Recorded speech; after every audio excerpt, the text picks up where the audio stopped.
Landscape gardening can be expensive, like rapper in a club making it rain, expensive. But what if I told you there's a way to greatly reduce the cost that you have in your landscape every single year? In this video, I'm going to show you 11 ways to greatly reduce your cost of doing your landscape maintenance every single year. Hi, I'm Dr. Tom Warren, and you're watching The Plant Doctor. Let's get started.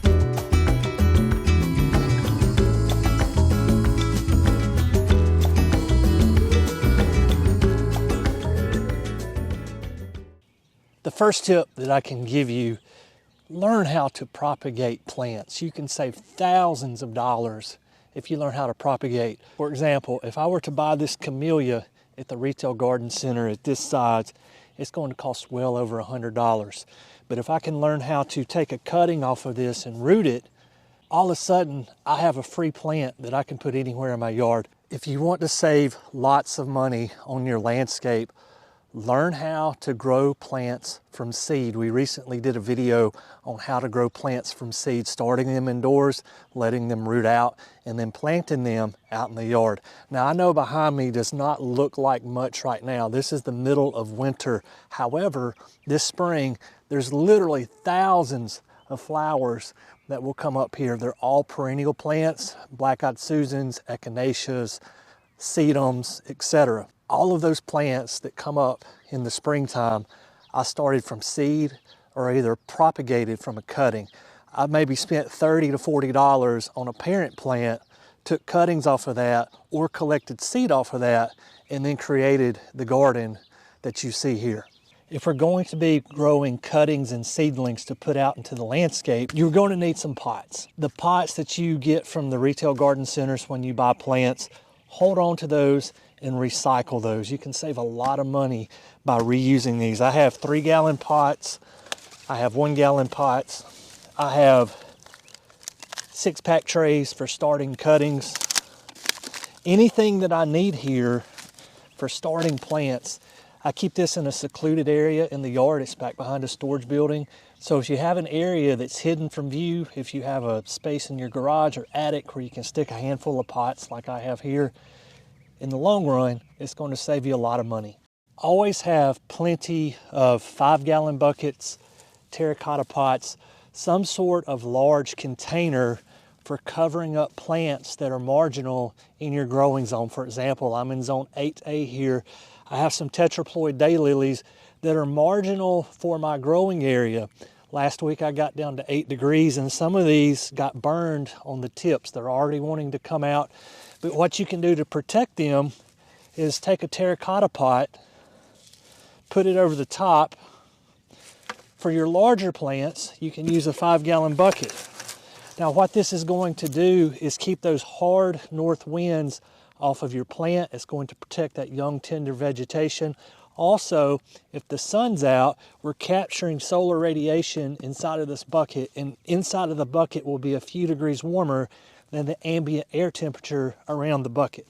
This is a great way to save money because I do not have to go out and replace this plant if it gets too cold outside. If you have an outdoor fire pit or an indoor fireplace that burns wood, save the ash for fertilizer. Ash is a great fertilizer. It helps buffer your pH. It adds calcium to the soil, so you're not worried about blossom end rot if you have a vegetable garden. Additionally, ash can add micronutrients to your soil, things like potassium and magnesium. It can add those trace elements to your soil that are oftentimes missing in native soils. Oftentimes in my garden, I literally just take the bucket of ash and sling it all the way across the bed and let the wind drift it across the bed. I get an even distribution of ash. Just make sure your ash is not wet, make sure it's dried out, and it will spread very evenly if you just take your bucket and spread it. Let that ash settle into your mulch, and it's going to incorporate with your mulch. And as your mulch decomposes, it's going to add structure and nutrients to your soil for your plants. Free fertilizer. Keep your ash to save your cash. If you're going to be growing your own plants from propagation or seed, have a small area where you can allow those plants to grow in pots before you put them into the yard. literally a couple $1,000s worth of plants behind me here. Every one of them was either grown by seed or from a cutting. For example, this boxwood was grown by cuttings. These echinacea that need to be repotted because they have roots coming out of the bottom, these were grown from seed. These Japanese maples here, they're grafted. I did all this on my own, saved thousands of dollars, and you can do that too. This is probably a 5 by 15 area that I have all these plants in. Just a small amount of space will save you a lot of money in the long run. My next tip is to restore old things. For example, this statuary here, this was actually at my grandfather's house, tucked away behind a shrub for decades. And I was doing some cleanup work for him one day and I found it. It was covered in black soot. We took baking soda, cleaned it off, and now it sits in my garden and we have a light underneath it, so at night it shines up onto what is St. Francis. I thought this was very appropriate for the garden. In Christianity, St. Francis is the patron saint of nature, and I thought what a better statuary to have in a landscape than St. Francis. So always look for old things that can be refurbished and put into the landscape. My next free tip, never get rid of these leaves. This is the best fertilizer and soil amendment that you can probably have long term. The leaves that fall on my turf, I collect them and then I take those leaves and put them in my flower beds. I have extremely sandy soils that are 80 to 90% sand. There's not a whole lot of structure to them. I'm providing some structure by the decomposition process of these leaves. This time of year, it's really not all that attractive. There's leaves in February here. In March, I'm going to come back over the top with pine straw, and it's going to look amazing. So what I do is, in the fall, I let the leaves fall out of these trees. The leaves that are on the turf, I put them in here as well. And then in the spring, I come over the top with pine straw. And so we've got alternating layers of leaf, pine straw, and the results have been amazing. I've got a nice amended soil underneath this. There's a quality organic layer on top of the soil, and I occasionally come in and turn that over every so often so that the sand and the organic matter is getting mixed together.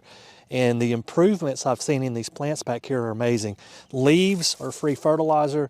They're also free soil amendment. Hold these, they're very valuable. When looking for free things for your garden, social media can be your best friend. Check Facebook Marketplace, check your community Facebook pages, Instagram, whatever. People are always putting stuff out by the road. Here where I live, there's a community Facebook page. People will put things by the road. Hey, this is out by the road. Come pick it up if you want it. If not, the trash man's going to get it. And I was fortunate enough to get a couple of pots for some strawberry plants. Now at the store, these pots will probably go for $20 or $30 a piece, but they cost me nothing, all because I was attentive to the local community Facebook page and picked them up off the side of the road. Always be looking for free things on Facebook. It can save you a lot of money. Perhaps the best tip I can give you in terms of saving lots of money is with your turf. When I moved into this house 10 years ago, there was hardly any Bermuda or zoysia at all. It was mainly weeds, a little bit of Bermuda grass sprinkled in here or there. And I looked into resodding the yard. It was going to be several $1,000s. This was 10 years ago, and I think it was like $5,000 to resod the yard. I'm like, that's way too much money. But I noticed both of my neighbors, they had zoysia on the left-hand side and the right-hand side of me, and I had turf envy. It's like, oh, it looks so good. Their zoysia grass was creeping in on my yard very slowly, out competing what little Bermuda I had. So how this would work is I would take plugs out of the zoysia, take the post hole diggers, dig a hole in the Bermuda, take my zoysia plug, put it in the patch of Bermuda. The plug that I took out of the Bermuda grass, I would turn it upside down, take it over to the zoysia patch, place it in the hole that I made, and the zoysia would grow back over, and then the zoysia that I put into the Bermuda grass would spread out and start to outcompete, and it worked. Eventually, I swapped over to something called a Pro Plugger. made it a whole lot more efficient. I spent maybe $30 or $40 on this Pro Plugger, but it made it where I could do like 10 or 12 plugs at one time, and they were stored in this tube, and I could just pull the plugs out and put them where I needed them. But look into, if you're trying to redo your yard, if you have bare spots in your yard, look into plugging grass as opposed to getting sod. It may save you a ton of money. This last tip saves me roughly $800 to $900 every single year, and it's been very valuable to me. And that is, if you can, if you have the ability, I want you to go find your own mulch. So my pine straw that I put out in my yard every year, I get that for free. What I do, there's plenty of pine trees in and around my neighborhood that fall onto public walking trails or on roads, and I'll go around and I'll rake that up, put it in the back of my truck, and bring it home. But you may be thinking, well, Dr. Warren, I don't use pine straw. I use bark mulch instead, and I really can't go around scraping bark off of trees. And that's true, but one thing that you can do is potentially go to your retail garden center. If you have a big box store like Lowe's or Home Depot, go talk to the section manager, the lawn and garden manager. Go talk to the manager of your retail garden center. Oftentimes they'll have busted bags of bark mulch that they'll sell to you at a deep discount. And if you get enough in bulk, you may get it like 80, 90% off.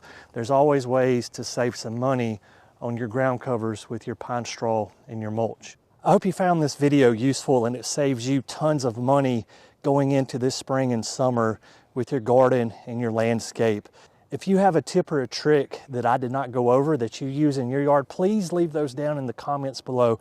Also, if you found this video helpful, do us a favor, give it a like, and if you haven't yet, please hit the sub button as well. We greatly appreciate it here on the channel. Guys, as always, thank you for watching The Plant Doctor, and until next time, happy gardening.